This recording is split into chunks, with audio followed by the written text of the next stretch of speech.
এক গ্রামে থাকতো রনি নামে একটি ছোট্ট ছেলে। সে খেতে খুব ভালোবাসতো। সে সবথেকে বেশি ভালোবাসতো তার মায়ের হাতের পায়েসের রান্না। একদিন সকালে ঘুম থেকে উঠে রনি বলল, মা আজকে পায়েস রান্না করে দেবে, আমি পায়েস খাবো। মা একটু হেসে বলল, ঠিক আছে বাবা, আজকে বিকেলেই তোকে পায়েস রান্না করে দেব। রাজু সকাল থেকেই ভাবতে থাকলো পায়েসের কথা। ভাবতে ভাবতে তার জিভে জল চলে এলো। এইদিকে মা বিকেলবেলা থেকেই শুরু করে দিল পায়েস রান্না।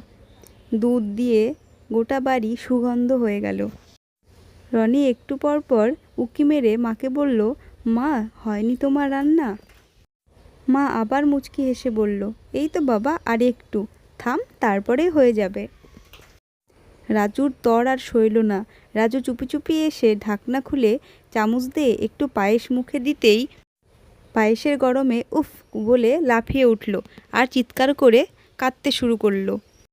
মা এসে বলল, দেখলি তো আমি তোকে থামতে বললাম। একটু পরে পায়েস ঠান্ডা হয়ে যাবার পরে মা এনে রনিকে পায়েসটি দিল। রনি খেয়ে বলল, উফ কি দারুণ খেতে। পাশে থাকা তাদের বাড়ির বেড়ালকেও সে একটু দিল। বিড়ালটা খেয়েও লেজ নাড়তে শুরু করলো। রনি এবার ভাবল যে ভালো কিছুর জন্য একটু অপেক্ষা করতে হয়। আর রনি এটাও বুঝলো যে পৃথিবীতে সব থেকে শ্রেষ্ঠ রান্না তার মায়ের হাতের পায়েস রান্না।